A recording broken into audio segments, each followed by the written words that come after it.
43.46% sang target population sa syudad ang fully vaccinated na.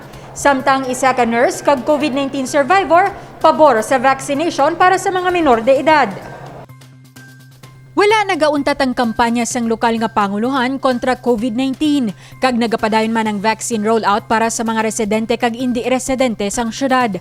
Kahapon, Setyembre 23, na-record ang 59.60% o kon 312,891 ang mga nakabaton sang first dose, samtang 43.46% o kon 228,161 naman ang mga fully vaccinated. Sa amuman nga petsa, may 7,817 kadugang nga mga individual ang nabakunahan na sang COVID-19 vaccine.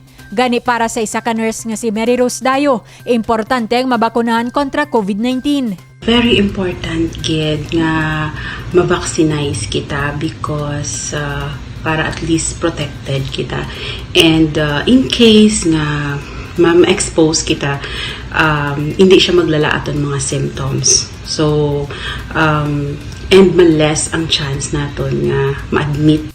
Bilang isa ka health worker, nagaatubang ini sang dako nga risgo nga matapikan sang COVID-19 virus. Nagabot ang tion, ini ang nagpositibo sa COVID-19, apang kampante si Mary Rose bangod siya ang fully vaccinated na. Mabaskog ang iya panindugan nga epektibo ang COVID-19 vaccine. Gani bilang isa man ka Iloy, pabor ini sa lihok sang gobyerno nga mabakunahan ang mga minor de edad kontra COVID-19. Sa mga parents, it's normal na may mga fears and doubts kita because of this vaccine. Especially kung hindi natin maintindihan kung anong mga benefits. So, ako as a frontliner, gina-encourage ko ang tanan to do the part, to do your part. Kung may mga questions ka mo, kung may mga pagduha-duha, so seek guidance sa ato ng mga medical professionals para at least mas maintindihan siya naton kung ano ang mga benefits. Ginpasalamatan man sini ang pagpanikasog ni Mayor Jerry Treñas agud mapadayon ang vaccine rollout sa syudad.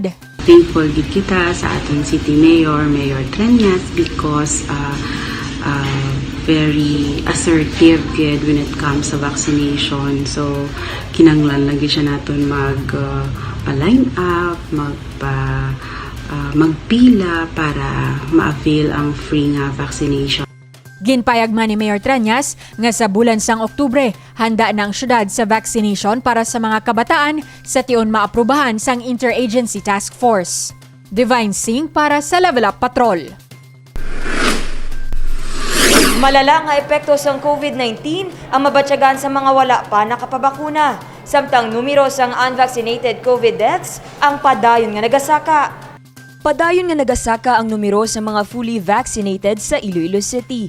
Suno kay Dr. Roland J. Fortuna, focal person sang Iloilo City COVID-19 team, dako ang bulig sa kaugalingon kung ang isa ka COVID positive patient ang nabakunahan na. Dako man ang risgo sang isa ka tawo nga mapatay kung ini ang wala pa mabakunahan bangod sang malala nga epekto sang COVID-19. Base sa pinakaulihing nga datos sang City Epidemiology and Surveillance Team Unit, gikan sa Iloilo City Health Office, humalin Enero tugtub Setyembre 18, kapin 334 na ang nagtaliwan sa COVID-19, kag 303 naman sa mga ini ang wala na bakunahan. So far sa data ng city, sa monitoring sa ating cases, nilalapit sa subong 334 na total deaths. 334 total deaths as of September 18. Out of the 334, 303 gid ang wala pa na bakunahan. Pangabay ni Dr. Fortuna sa publiko, hindi na magpangduha-duha pa sa bakuna. Magluwas nga ini ang libre, epektibo pa. Reminder po yun, ang aton nga vaccination, sige-sige nga roll out ng siyudad ng Iloilo, no? May ara kong kita nga adlaw nga open, walk-in tanan. Ang gina-prepare natin for vaccination. So magkadto lang kita sa mga vaccination site pag magpabakuna ng hadaan. Dako gid ini nga mabulig para ma-achieve natin ang herd immunity. Tapos ang pahanumdom ta lang, nga miskin kita natapos na sa bakuna, ang mga minimum health standards, sigihon nga po natin pag-observe. Ang paggamit ng face mask, ang paggamit ng pag-social distancing, paghahugas ng kamot, sabihin natin. So, ini protection, ini sa ara sa sulod ng balay natin, no? May basi may mga kapamilya pa kita na waay nabakunahan. Like ang mga bata 12 to 17 years old nga waay pasubong nakasugtan nga magpabakuna na kung diin ginapost din ni Mayor Jerry Treniak.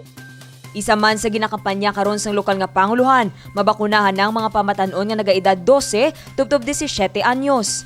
Inibilang pagpanghanda sa face-to-face classes nga ginaduso sang DepEd kag mas mapalapnagon nga vaccination rollout sa tanan nga sektor sang komunidad. Dane Raffles para sa Level Up Patrol.